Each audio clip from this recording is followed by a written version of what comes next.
इसमें एक दो तीन सवाल वो 13 में समझने के लिए एक दो करूँगा, फिर ये 14वें नुक्ते पे इंशाल्लाह दो तीन तालिब इल्माना सवाल आ जाए। एक तो ये जो आपने फरमाया और अहले तशय्युअ की आमतौर पर ये बात की जाती है जब इमामत को साबित करने की, हज़रत इब्राहीम वाली उस आयत से इन्नी जाइलुका लिन्नास, तो उसमें आपने भी जिस तरह किया तो आपकी गुफ्तगू से तासुर ये जा रहा है कि जैसे इमामत का दर्जा जो है वो नबुव्वत और रिसालत से बुलंद है, और फिर उसी नतीजे में ये होगा कि जिसको आप इमाम कह रहे हैं वो फिर उन सबसे अफजल हो जाए। इस तरह का कोई तस्वुर है?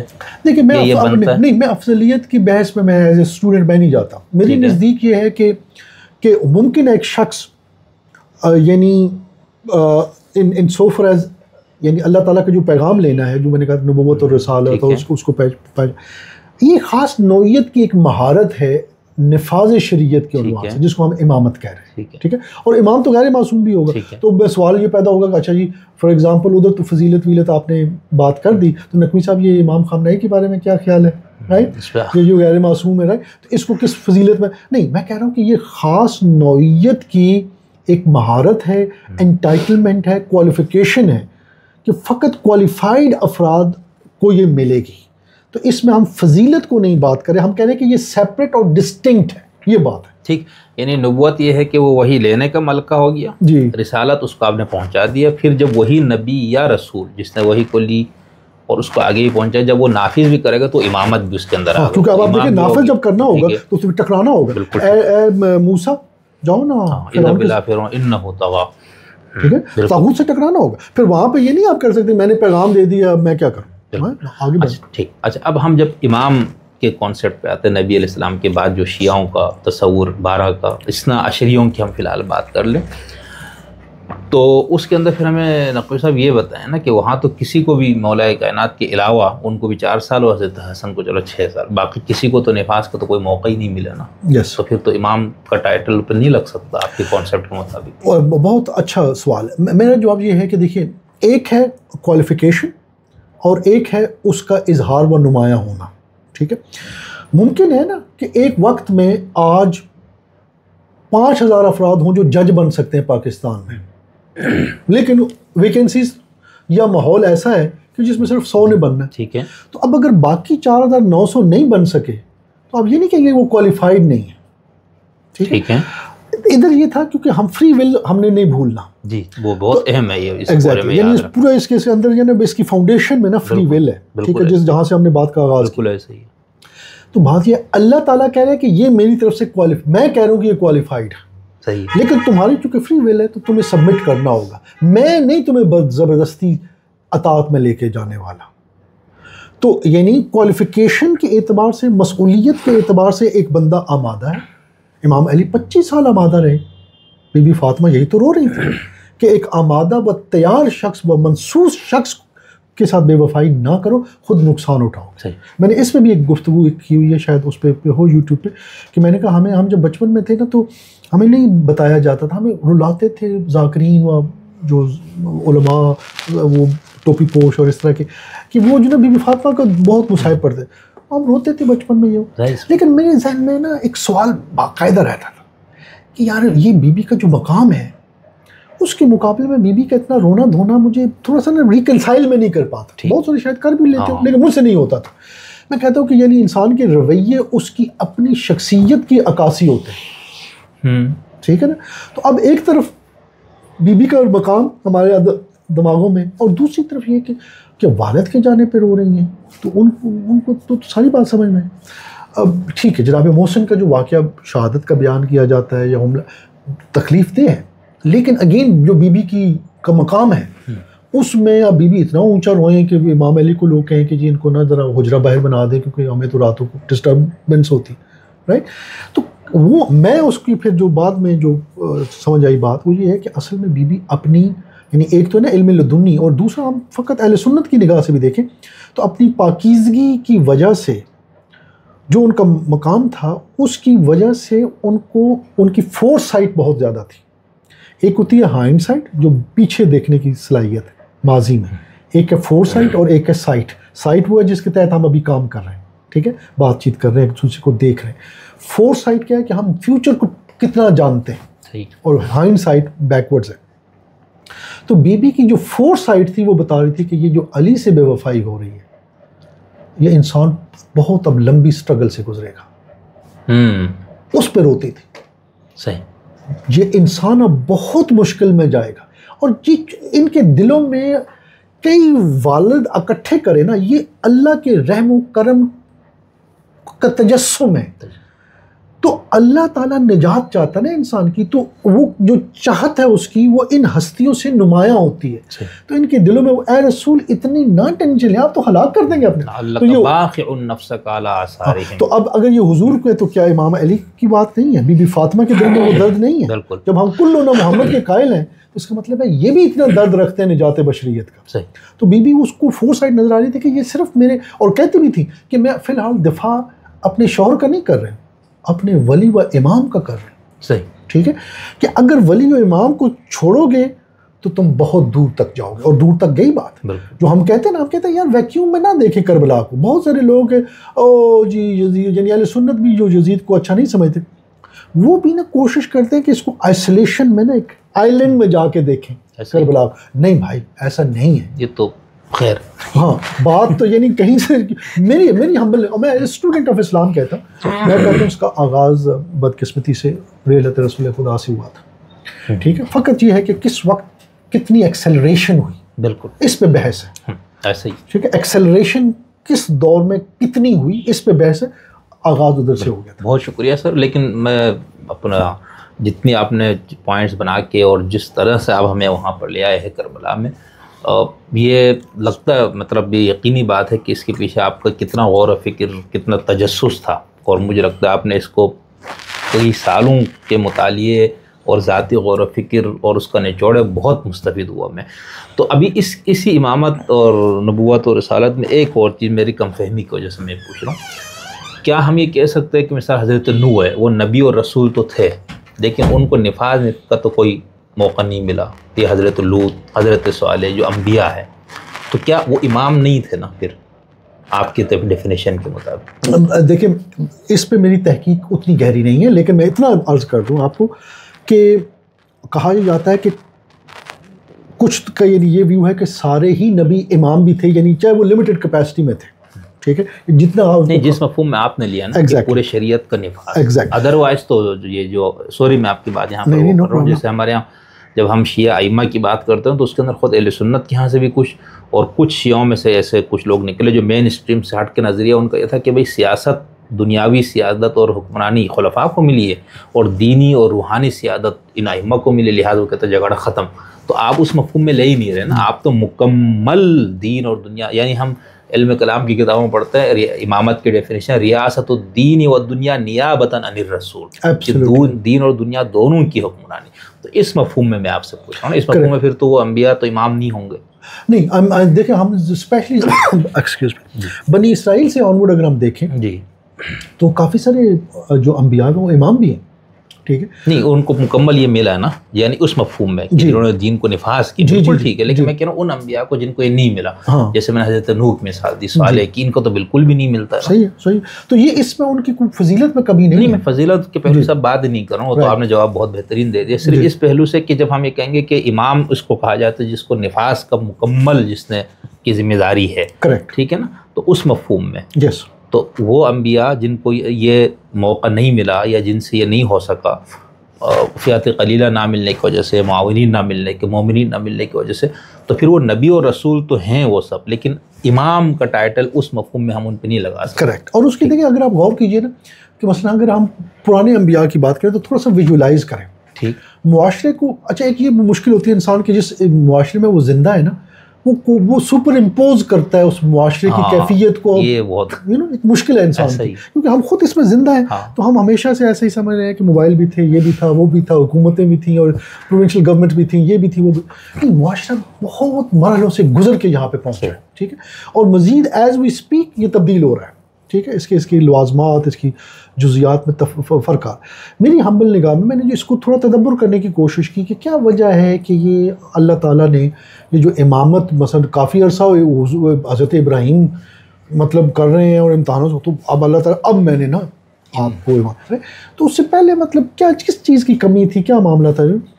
मुझे ऐसा लगता है कि स्पेशली हज़रत इब्राहीम से पहले की, अगर हम यानी मैं समझ लें कि हज़रत इब्राहीम से पहले एक फेज़ देखता हूँ ह्यूमैनिटी का, वहाँ से एक दूसरा फेज़, फिर एक बनी इसराइल से तीसरा फेज़, ठीक है, और फिर हुजूर की रेलत के बाद एक नेक्स्ट फेज़, ठीक है, और फिर गैबत इमाम ज़माना के बाद एक नेक्स्ट फेज़। तो इस तरह से ये फेजेज़ हैं। तो मेरी निगाह में जो मुआशरे को चलाने की जो ज़रूरत आज है वो पहले नहीं थी, ठीक है। इसी तरह बैकवर्ड्स चले जाइए तो हज़रत इब्राहीम से पहले जो मुआशरे की कैफियत थी वो इतना कॉम्प्लिकेटेड नहीं था। जब कॉम्प्लिकेशन ना हो तो इमामत की ज़रूरत नहीं पड़ती। सही। यानी अगर चंद एक अफराद हैं और चंद एक गाड़ियाँ हों तो कोई ट्रैफिक लॉज की ज़रूरत है नहीं, है ना ज़रूरत। चंद एक गाड़ियाँ हैं, चंद एक अफराद हैं कराची के अंदर, तो ना आपको ट्रैफिक के कवानीन की ज़रूरत है। बिल्कुल देहाती इलाकों में कोई बहुत अच्छी मिसाल है, ठीक है। तो देहाती इलाकों में आप देख लें हर बंदा, क्योंकि वो कॉन्फ्लिक्ट ही नहीं आ रहा, थोड़े से अफराद हैं, बाइक भी गुजर रही है, मोटरसाइकिल भी, वो साइकिल भी गुजर रही है, कार भी गुजर रही है, कोई पुलिस का बंदा नहीं है लेकिन मामला चल रहा है। ये खूबसूरत आपने एक उसको तरफ तवज्जो मेरी दिलाई। तो इस तरह से देखिए, सही, ठीक है, कि ऐसा नहीं था कि उनके अंदर किसी चीज़ की कमी थी। उस वक्त मुआशरा जिस नहज पे पहुंचा था, जिसको मैंने पहले भी कहा कि ये जो खातमुल अंबिया व खातमुर रसूल, ये को खोलते ही नहीं। यानी फ़लसफ़ा ख़त्म नबूवत क्या है, बस फ़कत डंडा लेके ना तो ऐसा एमयू के पीछे पड़े हुए हैं। ओ भाईजान बताओ तो सही कि क्यों अल्लाह ताला का लुत्फ़ ख़त्म क्यों हुआ, इसको कोई बात नहीं करता। तो वो ये था कि उस वक्त मुआशरे की ये रिक्वायरमेंट नहीं थी, मेरी हम्बल निगाह। ठीक। लेकिन ख़ुद हज़रत इब्राहीम अलैहिस्सलाम की जो तारीख़ हमारे पास मौजूद है, तो क्या उसमें उन्होंने मुकम्मल उस तरह का हुकूमत इलाहिया कायम करके दीन का नफाज किया आपके ख़्याल में? देखिए, मैं ये समझता हूँ कि एक है किया और एक है कोशिश, इन दो में फ़र्क करता है, ठीक है। मसूलियत इनकी नबी हो, रसूल हो, इमाम हो, जो पर्टिकुलर मसूलियत है वो उनकी ज़िम्मेदारी, कामयाब वो होते हैं या नहीं ये डिपेंडेंट है फ्री विल की एक्सरसाइज ऑफ द उम्मत दैट दे आर लीडिंग।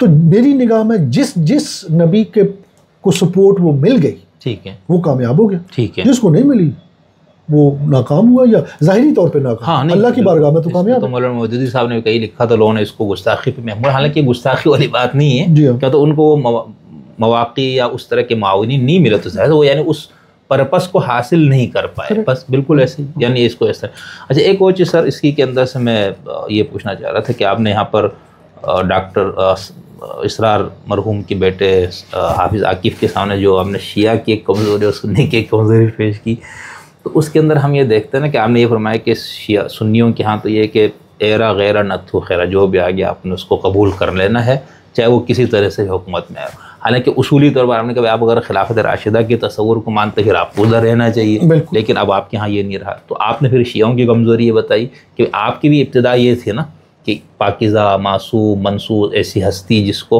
हक़ हुक्मरानी खुदा की तरफ से मिले, लेकिन जब 12वें के बाद आप लोगों के यहाँ ये बिल्कुल ही बात ख़त्म हो गई। तो इसके अंदर मैं आपसे समझने चाह रहा हूँ ना कि अब इसी में जैसा मेरे सुन्नत के यहाँ भी जब कलामी किताबें पढ़ते तो वहाँ पर खुरूज की बहस जहाँ पढ़ते कि हाकिम को माजूल कब किया जाएगा, ये करना चाहिए यानी, तो उनके यहाँ इख्तलाफ है। लेकिन बात की मुताखिरीन अहले सुन्नत कहते हैं कि हमारे यहाँ इजमा हो ये कि अब सिर्फ कुफ्र बवाह की सूरत में हुक्मरान को हटाया जाएगा, अदरवाइज़ फिस्क वगैरह की बुनियाद पर उसको गवारा किया जाएगा। उसकी वजह वह बताते कि जितनी भी तहरीकें चली सबका नुकसान हुआ, अनारकी फैली, लोग कत्ल हुए, लेकिन नज़्म इज्तिमाई बर्बाद हुआ, कोई तब्दीली नहीं आई। वो कहते हैं इस वजह से हम इसको कह रहे हैं कि उसका मुफसदा जो है वो ज़्यादा है उसके फ़ायदे से, इस वजह से। हाँ, अच्छा, हम तशय्युअ के यहाँ आते हैं तो वहाँ पर भी जब हम ये देखते हैं तो ख़ुद इमाम ज़ैद अलैहिस्सलाम ने जब कदम उठाया और उसी से ज़ैदिया ही अलग हो गया इस्ना शरीयत से। अब उसको आप किस तरह लेते मुझे नहीं पता, वो आप बताइएगा। तो वहाँ पर भी यही है ना कि वहाँ पर भी अब खामोशी का रास्ता आ गया था ना, मतलब आप नहीं टकराएंगे। और अगर आप क़ुव्वत और आवान और अंसार की बात करते तो वो क़ुव्वत, आवान और अंसार तो ख़ुद इमाम हुसैन को भी मुयस्सर नहीं थे, तब भी आपने कदम उठाया। तो ये गलती नहीं, मेरे ख़्याल से ये चीज़ दोनों के हम यानी उनके क्या कि मैं साथ अपनी बात सही तरह से पेश नहीं कर पा रहा हूँ कि जो जैसा भी हुक्मरान है उसको गवारा कर लिया जाना, ये क्या दोनों के यहाँ पूरी तारीख़ में नहीं रहा? नहीं, मेरी हम्बल निगाह में अहले सुन्नत का यहाँ एक मुश्किल एक नौयत की और अहले तशय्युअ की मुश्किल दूसरी है। अहले सुन्नत के यहाँ ये है कि वो अब खुलफाए राशिदीन का जो अमल था, वो जो जुमला बोलते हैं खुलफाए राशिदीन, हमारा नुक्ता नज़र फ़र्क है। ठीक, बिल्कुल ऐसे ही। जैसे डॉक्टर मोहसिन नकवी साहब से भी जब आप मिलेंगे तो मैं उस हवाले से एक सवाल मैंने ये करने कि वो आपकी गुफ्तगू में जिस तरह से वो जिक्र कर रहे थे तो मेरे थोड़े सवालात थे। तो बात यह है कि अब जिस तरह से एक तारीख़ इस्लाम मुरत्तब हुई है, राइट, जिसको हमारे उस्ताद मोहतरम कहते हैं कि बनु उमैया की सियासी इंजीनियरिंग, ठीक है, तो उसने जो वो जो इंजीनियरिंग हुई है उसने एक ख़ास नोयत का ना एक वर्ल्ड व्यू सामने वो लेके आया है। सही, ठीक है, लेकिन शिया उस वर्ल्ड व्यू से इत्तफाक नहीं करता। अब वो हो ये रहा है कि उसकी जस्टिफिकेशन में अहले सुन्नत के यहाँ एक अप्रोच जो मैंने देखी है वो ये है कि वो अंडर द कारपेट भी करना चाहते हैं कुछ चीज़ों को, कि यार नहीं छेड़ें, कुछ मौज़ूआत को ना छेड़ें। ठीक है, कि जब उनसे कहा जाए यार ये कैसे मुमकिन है कि कातिल भी रज़ी अल्लाह, मकतूल भी रज़ी अल्लाह, ये रिकनसाइल नहीं हो पा रही बात। ठीक है, तो कुछ चीज़ों को या कहेंगे कि यार इज्तिहादी गलती है, या उसको कहेंगे नहीं यार इस मौजू को नहीं छेड़ते, ये अल्लाह ताला के यहाँ छोड़ देते हैं कि इसका क्या। तो वहाँ पे वर्ल्ड व्यू ही डिफरेंट हो गया मेरी हम्बल निगाह में। और उसकी वो एक बतदरीज हुआ है। ठीक है, बनु उमैया ने 95-100 साल हुकूमत की, उसमें बहुत कुछ सियासी इंजीनियरिंग आ गई। अहले तशय्युअ का मसला फ़र्क है। देखिए, अहले तशय्युअ मेरी हम्बल निगाह में, अगर ये जो इस्ना अशरी अहले तशय्युअ वो ये कहते हैं, और ये यानी बात मुझे एटलीस्ट एक कंसिस्टेंट लगती है कि आइम्मा ने अपने दौर में जो मौरूज़ी हालात थे, देखिए उनकी बैत में कोई नहीं अगर आ रहा। मसलन हम देखते हैं कि वाक़े करबला के बाद ये जो कूफा से जो लोग उठे तो कितने लोग आए इमाम ज़ैनुल आबिदीन के पास कि इमाम आपके बाबा से बेवफाई हो गई। ठीक है, तो हम ऐसा करते हैं, आपकी बैत में आते हैं। एक्चुअली सारे तो उस तरह से वो शिया भी नहीं थे। वो कहते हैं ना कि वो एक ख़ास नौयत की, वो एक शियत की तो हम तकसीम पढ़ते हैं। आपकी भी बल्कि गुफ्तगू में वो चीज़ आई हुई।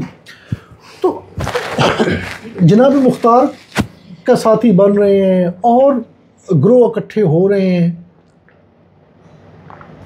लेकिन इमाम ज़ैनुल आबिदीन के पास कोई नहीं आ रहा। राइट, तो अगेन उसी तसव्वुर में कि मासूम इमाम, देखिए हम जब कहते हैं ना कि ये मासूम है और मनसूस मिनल, तो बेसिकली फिर हम हर चीज़ का इनकार कर रहे हैं, चाहे आप जितनी बड़ी पर्सनैलिटी हो, चाहे वो जनाब अमीर मुख्तार हों, जनाब जैद हों, कोई हो, हम कह रहे कि नहीं, ये जो तसलसल है ना विलायत व इमामत का, वो इस्मत का, वो मनसूस मिनल्लाह, इसके अलावा अब जो तहरीक उठेगी भले वो ज़ाहिरन अच्छी तहरीक हो और उसमें कुछ अक़वाल भी आपको मिल जाए उनकी तारीफ़ के, लेकिन उसको आप मुकम्मल शरई तहरीक नहीं बना सकते। वो वही है जो कि इमाम की बैत में लोग फ्री विल के ज़रिए आके वो तहरीक उठा। ठीक है, तो इमाम हुसैन अलैहिस्सलाम ने, तो मैंने जैसे कि वो एक मौरूज़ी हालात ऐसे बन गए थे कि जहाँ पे इत्माम हुज्जत हो चुका मुसलमानों के ऊपर कि यार ये बनी उमैया तो ये कर रहे हैं। ठीक है, और यजीद जैसा करैक्टर भी एक आ गया था। ठीक है, तो अब वो इतने ज़बरदस्त आइडियल सर्कमस्टांसेस बने कि अब इमाम के पास दो ही चॉइसेस रह गई। नंबर वन कि वो कोशिश करे कि वो फ़ियत कलीला ईजाद हो जाए जो टकरा जाए और जीत जाए और निज़ाम हक़ ताला नाफिज हो जाए। यानी अगर इमाम जीत जाते तो ज़ाहिर बात है विलायत तो इमामत का इजरा हो जाता, नफाज हो जाता। राइट, तो और दूसरी ऑप्शन क्या थी कि एक ऐसी कुर्बानी ईजाद कर दूँ for all times to come, जिनके लिए वो एक सबक बन जाए। अच्छा, इससे ज़्यादा मुश्किल हालात तो नहीं हो सकते ना। तो इतनी बड़ी शख्सियत जो जवानान जन्नत के सरदार है, इतनी बड़ी शख्सियत में नहीं हो सकती। तो हर लिहाज से बहुत आप कह लें क्वालिफाइड व चुनीदा अफराद एक तरफ आ गए और हर लिहाज से घटिया तरीन अफराद दूसरी तरफ से आ गए। ठीक है, तो इसमें इमाम के पास फ़कत ये चॉइस बची मेरी हम्बल निगाह में जो शरई तौर पे, और ये बाकियों के साथ भी हो जाना था ऐसा। अगर यानी जैसे इमाम जाफ़र सादिक़ अलैहिस्सलाम से एक शख्स ने पूछा, इमाम आपके बड़े शागिर्द हैं, तो आपके दादा ने तो क़याम किया था, तो आप तो पढ़ा लिखा रहे हैं, दर्स व तदरीस का मामला है। अब वो एक अलग गुफ्तगू है कि दर्स व तदरीस को क्यों इतनी बड़ी अहमियत इमाम बाकर व जाफ़र सादिक़ अलैहिस्सलाम ने दी। ठीक है, क्योंकि ये याद रखिएगा, दीन, हदफ़ दीन, निजात बशरियत, इसको वो कभी भी कंप्रोमाइज़ नहीं करता इमाम। सही, ठीक है। अब उसके लिए, उस तक पहुंचने के लिए वो मौरूज़ी हालात को देखते। ठीक, राइट, बिल्कुल। तो अब तो इमाम जाफर सादिक अलैहिस्सलाम ने कहा कि ये पढ़ने आते हैं, बैत करने के लिए तैयार नहीं। ठीक, तो इमाम ने उसको मदीना से बाहर लेकर कहा कि ये रेवड़ देखा कितना, तो वो जो भी 17-18 भेड़ के बच्चे थे या भेड़ें थी। तो इमाम ने कहा कि अगर इतने भी होते ना मेरे साथ, जो मेरे दादा हुसैन के साथ, तो मैं क्या करता। इतने भी नहीं है, ये मुझे इस इल्मी इस्तिफादे के लिए आते हैं, लेकिन ये मेरे मुती नहीं है। सही। अच्छा सर, इसके अंदर एक और चीज़ में सिर्फ ये जो आपके यहाँ पाकिस्तान में कौमी असम्बली के रुकन बनने के वो क्या है 61-62 के जी, क्या वो है कि क्या क्या होना चाहिए तज़किया तो शहूद तक पहुँचो। हाँ, मतलब मुत्तकीन हो, तमाम अहकामात अमल पे रहो, फलाना ढिमकाना हो। हाँ, यानी वो क्वालिफिकेशंस हैं कि कौन बंदा मेंबर असेंबली का बन सकता है और कौन प्राइम मिनिस्टर बन सकता है। और जब ऊपर वाले जिन लोगों की तरफ से सेटअप बनाया जाए तो उनमें से उन्होंने किसी को निकालना हो तो फिर वो बना लेते भाई इसको दुआ कुनूत याद नहीं थी या इस फलाना जगह पर कोई। करेक्ट। और जिसको रखना हो तो उसके तमाम चीज़ें। तो मैं कह रहा हूँ कि अच्छा, इसी तनाजुर में हम जब ये फ़िक़्ह यानी कलामी किताबें पढ़ते हैं तो वहाँ तो बाकायदा लिखा हुआ है, यानी आप जो भी सुन्नियों की कोई भी कलामी किताब पढ़ ले, चूँकि सुन्नी में इसलिए बार बार कह रहा हूँ कि वहाँ पर मासूम और मनसूस इमाम का कॉन्सेप्ट नहीं है। वो तो है कि इंसानों में से किसी को खलीफा हुक्मरान बनना है, लेकिन शराइत उसके अंदर भी वही है, आदिल हो, जालिम ना हो, तमाम अहकामात का पाबंद हो, दीन के कुरान और सुन्नत से मसाइल को अख़ज़ इस्तिंबात कर सकते हो, ये सब हुक्मरानी के लिए शराइत मौजूद हैं। लेकिन अब सवाल ये पैदा होता है कि ये तो किताब में मौजूद है ना, अब एक बंदा हाकिम बन गया किसी भी तरह, वो उस पर हम बहस नहीं कर रहे, तलवार के ज़ोर पे आया, वोट के ज़रिए आया, किसी भी तरह, अब वो कहता है अब उसके अंदर वो सिफ़ात मौजूद नहीं है। ठीक है, उनमें से 10 में से 5 नहीं है, 8 सिफ़ात नहीं है, जो भी है, लेकिन कुफ्र तक वो नहीं पहुँचा कि दीन का बिल्कुल सरी कोई हुक्म का इनकार वगैरह कर रहा है। तो उस सूरत में वो ये कहते हैं कि उसको गवारा किया जाएगा। ये जायज़ माइज़ या वो नहीं है कि आपने ऐसे ही मतलब गवारा किया, क्योंकि इसके अलावा कोई सूरत हमारे पास ऐसी नहीं जिस पे हम तहरीक चलाएंगे तो नुकसान ही होगा। यही चीज़ मैं आपसे ये पूछना चाह रहा था कि हम जब शिया फ़िक़्ह के अंदर या शिया तारीख़ को ही पढ़ लेते, चलो अभी इसको छोड़ देते हम अइम्मा और उनको छोड़ देते, 12वें की बाद से लेकर इमाम ख़ुमैनी तक शिया दुनिया में फिर ये चीज़ क्यों रही? अगर यही था तालीम कि किसी को सबको तागूत है, किसी को कबूल नहीं किया जाएगा, किसी को बर्दाश्त नहीं किया जाएगा, और इन क्वालिटीज़ में जो मौजूद ना हो, चलो हम बाकी दुनिया को छोड़ देते, ख़ुद सफ़वी दौर, काचारी दौर, उससे पहले हमदानियों का जो पूरा अहद है, उन पूरे में जो बादशाह लोग मौजूद थे, क्या वो बादशाह खुलफा से या यजीद, चलो यजीद तो बहुत बुरा, माविया से या यजीद के बाद के हुक्मरानों से बड़े अच्छे मुत्तकी परहेज़गार बादशाह गुजरे शियाओं के, कि उस दौर में कोई तहरीक नहीं चली उनको हटाने के लिए? बहुत कीमती सवाल है। सॉरी मैं लंबा हो गया। नहीं, बहुत अच्छा मुझे लग रहा था मैं नहीं मसला नहीं, फसाहत नहीं असल नहीं माशाल्लाह बड़े अच्छे तरीके से चीज़ें पेश करते हैं। देखिए चंद कुतुब हैं जो आपने भी मुतालिया की होंगी, जो जब मैंने विलायत फ़िक़्ही को समझना शुरू किया ना, तो मैंने खूब मुतालिया की चंद कुतुब, तो वो उसकी PDF वर्जन्स भी मेरे पास मौजूद है, अगर आप कहेंगे तो मैं भिजवा दूँगा। तो एक ऐसी बुक थी कि जिसने मेरे लिए ये ज़रूरी था यही वाला सवाल तय करना कि यार इज़ इमाम ख़ुमैनी द फर्स्ट पर्सन या इससे पहले भी कोई, क्योंकि मंबा अगर तालीमात मासूमीन है व कुरान है तो इमाम ख़ुमैनी से पहले फिर फ़ुक़हा व उलमा किधर थे, क्या कर रहे थे? ठीक, तो उसमें कुछ वजाहत मिली और फिर कुछ मैंने इंडिपेंडेंट रिसर्च की तो मुझे बात समझ में आई, बल्कि मैंने 3 पॉइंट्स और लिखे थे जो मैं आपको बताता हूँ।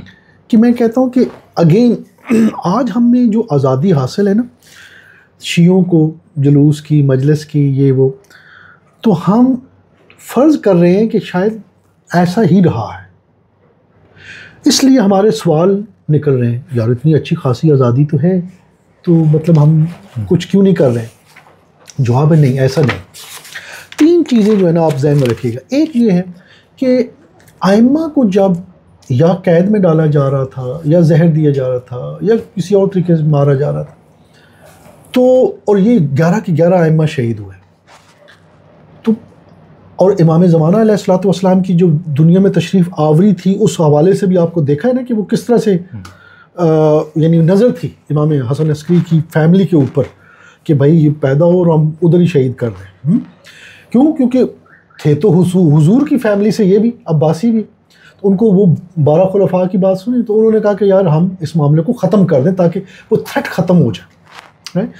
तो वो जो सारा सिलसिला वो अपनी जगह, लेकिन क्या सवाल है शिया उसके बाद आज़ाद हो गए थे कि अब आप अपना, जब हमने आपके ना 11 को तो मार दिया, 12वें आपके गैबत में, पहली बात तो वो गैबत सुगरा में एक अरसा चला और फिर गैबत कुबरा।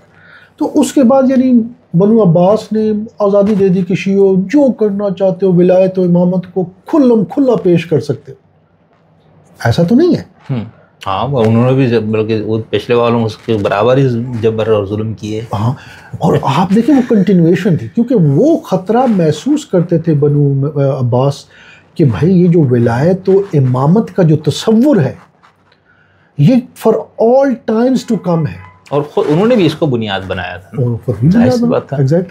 तो अब जब ये ख़तरा था तो अब वो अफराद जो आइम्मा की तालीमात को लेके आगे, अगर वो सियासी तौर पे एक्टिव होते, भाई औलाद रसूल को नहीं छोड़ा जा रहा, तो मेरी और आपकी क्या हैसियत है कि अगर हम कहें कि अच्छा यार इमाम तो हमारा गैबत में चले गए, हम ज़रा पॉलिटिकल मोबिलाइजेशन करते हैं, खुरूज करते हैं, ये करते हैं। भाई खुरूज करने के लिए आप यू डू नॉट डू खुरूज इन ए वैक्यूम। आप एक पूरी माहौल साजी, एक तहरीक उठ, इमाम खुमैनी की तहरीक देखें तो आप देखें 30 साल की उम्र में उनको थोड़ा सा उन्हें इस तरफ रुझान हुआ, फिर करते सारा सिलसिला हुआ, आप उससे वाकिफ़ है। तो एक दो नस्लें उनको इंतज़ार करना पड़ गया, आप कह लें कि शाह को चैलेंज करने के लिए। तो गुजारिश ये है कि जब इतना जुल्म हुआ, और ये देखें सादात, कुछ तो सादात हैं जो बाद में बने, ठीक है, अपने फ़ायदा उठाने, वो जैसे कि मजाक किया जाता है। कहते हैं कि एक शख्स ने कहा कि यार बाकियों के उनके बारे में तो मैं नहीं जानता कि वो सैयद हैं या नहीं, लेकिन इनके बारे में जानता हूँ ये सैयद हैं। उन्होंने क्या दलील के, मेरे सामने बने ये सैयद।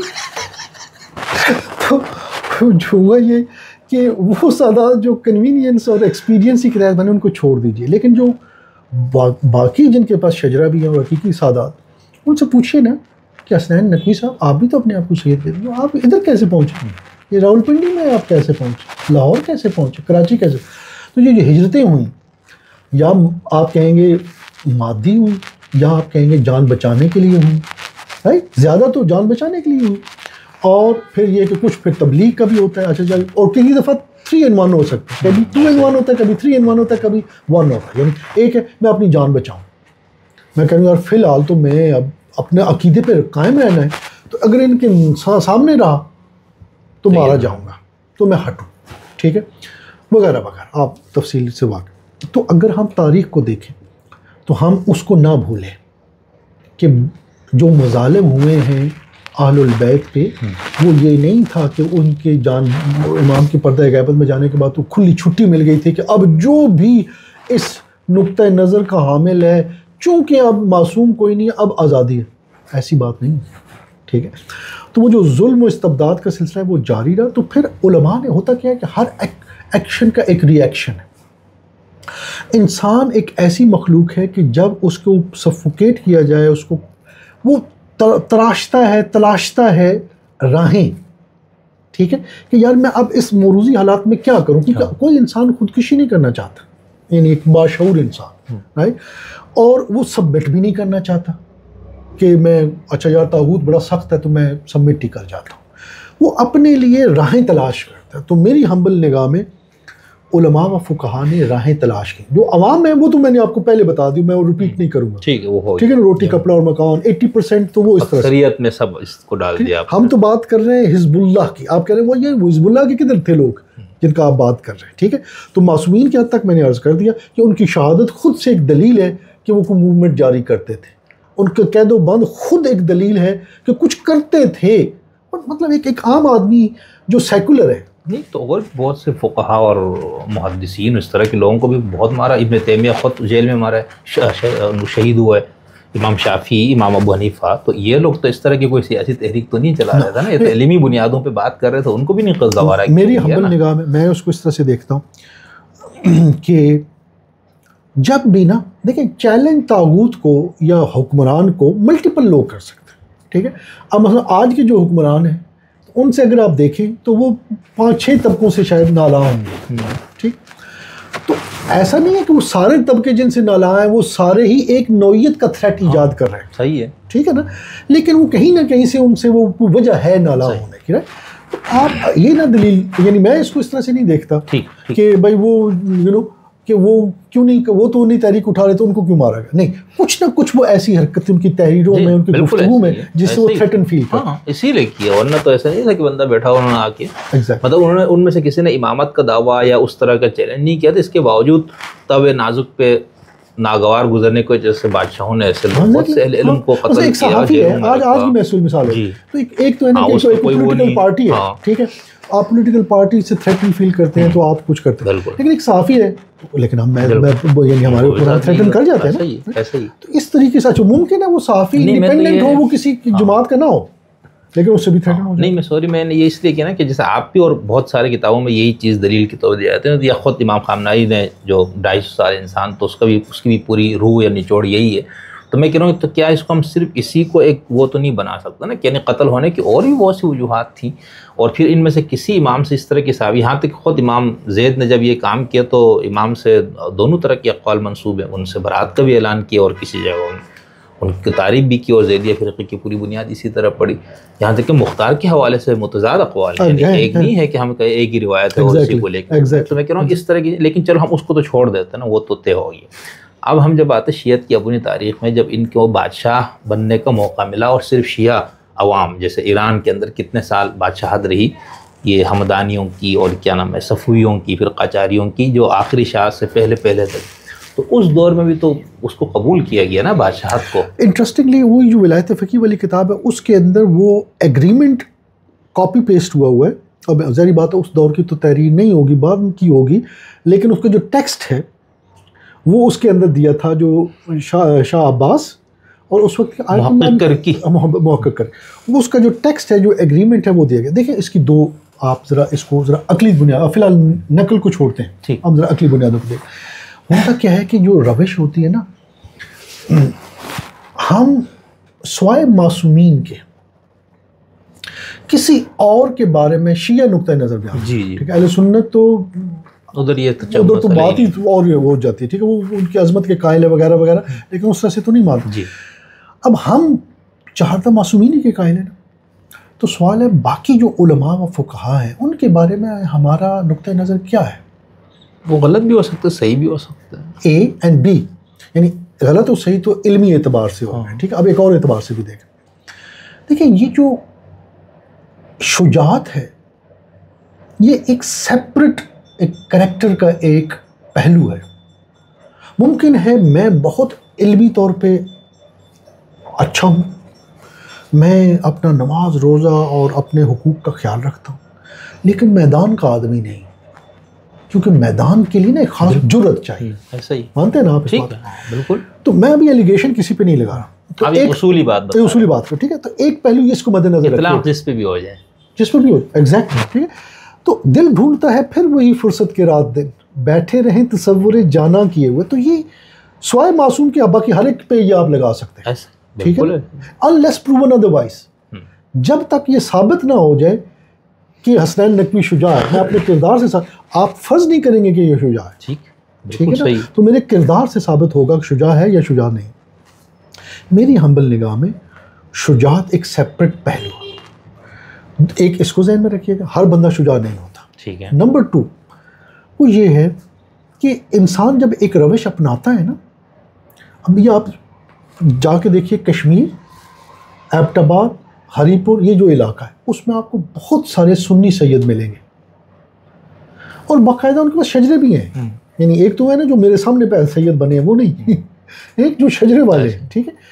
उनसे पूछिए कि यार ये आप इन तहकीक अगर आप करें कि ये सुन्नी कैसे हो गए, पता चलता है कि कुछ ऐसे थे जिन्होंने तकैया किया लेकिन अपने बच्चों को बता दिया कि हम तकैया कर रहे हैं, लेकिन कुछ ने कहा यार ये भी नहीं बताना भूले नहीं, उस एंगल वो वाला भी सही है।